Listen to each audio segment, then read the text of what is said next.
সংসদকে আরো জবাবদিহিমূলক করার যে প্রস্তাব, সেটা তো নতুন ডিজাইন দিয়েছে। সংসদে সংবিধানের 70 নম্বর ধারার সংশোধনের যে প্রস্তাব, সেখানে তারা নতুন ডিজাইন দিয়েছে। আমরা বলতে চাই, আপনারা গণভোটের ব্যাপারে গণভোটকে পেছনে ফেলে যাওয়ার যে আকাঙ্ক্ষা ব্যক্ত করছেন, এটার মাধ্যমে মূলত জুলাই সনদকে বাস্তবায়ন না করার আকাঙ্ক্ষায় ফুটে উঠেছে। কিন্তু আমরা স্পষ্টভাবে বলতে চাই, রাষ্ট্রীয় অর্থ খরচ করে দীর্ঘদিন আলোচনা করে যে জুলাই সনদ স্বাক্ষর হয়েছে, অনতিবিলম্বে এই নভেম্বরের মধ্যেই গণভোট আয়োজনের মাধ্যমে সেই জুলাই সনদকে আইনি ভিত্তি দিতে হবে। আমরা অন্তর্বর্তীকালীন সরকারকে বলতে চাই, কোন দল কি বলেছে সেটা আপনাদের দেখার বিষয় নয়। আপনাদের দেখার বিষয় হচ্ছে জুলাই বিপ্লবের আকাঙ্ক্ষা কি। আকাঙ্ক্ষা হচ্ছে সংস্কার, জুলাই বিপ্লবের আকাঙ্ক্ষা হচ্ছে জুলাই সনদের আইনি ভিত্তি। সুতরাং আমরা আশা করব দ্রুততম সময়ের মধ্যে আপনারা গণভোট আয়োজন করে জুলাই বিপ্লবের এই আকাঙ্ক্ষাকে পূরণ করবেন। সম্মানিত উপস্থিতি, আমরা দেখছি দেশের নানা স্থানে নিষিদ্ধ আওয়ামী লীগ আবার উঁকি ঝুঁকি দেওয়ার চেষ্টা করছে। এদেশের ছাত্র জনতা সজাগ আছে।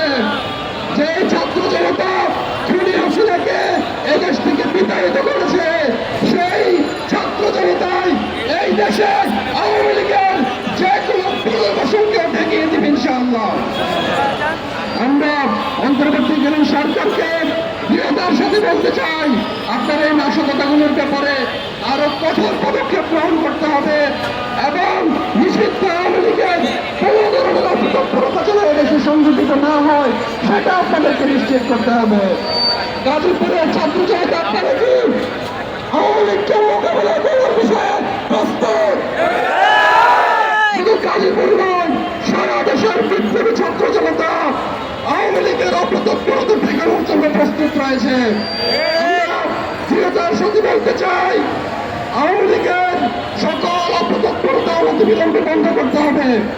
অনতিবিলম্বে জুলাই সনদের আইনি ভিত্তি দিতে হবে এবং আওয়ামী লীগ যে গণহত্যাগুলো সংঘটিত করেছে, সবগুলো গণহত্যার বিচার দ্রুততম সময়ের মধ্যে সম্পন্ন করতে হবে। সেই উদারতা আহ্বান রেখে আপনারা গাজীপুরের নানা শিক্ষা প্রতিষ্ঠান থেকে, নানা প্রান্ত থেকে এসে আজকের এই বিক্ষোভ মিছিল এবং সমাবেশকে সফল করেছেন। আপনাদেরকে ধন্যবাদ জানিয়ে এবং আওয়ামী লীগ আগামীকাল যে তথাকথিত লকডাউন ডাক দিয়েছে, সেই লকডাউনের মোকাবেলায় রাজপথে ভূমিকা পালনের উদাত্ত আহ্বান জানিয়ে আমার বক্তব্য এখানে শেষ করছি। আল্লাহ হাফেজ। বাংলাদেশ জিন্দাবাদ, বাংলাদেশ ইসলামী ছাত্র শিবির জিন্দাবাদ, ইনকিলাব জিন্দাবাদ।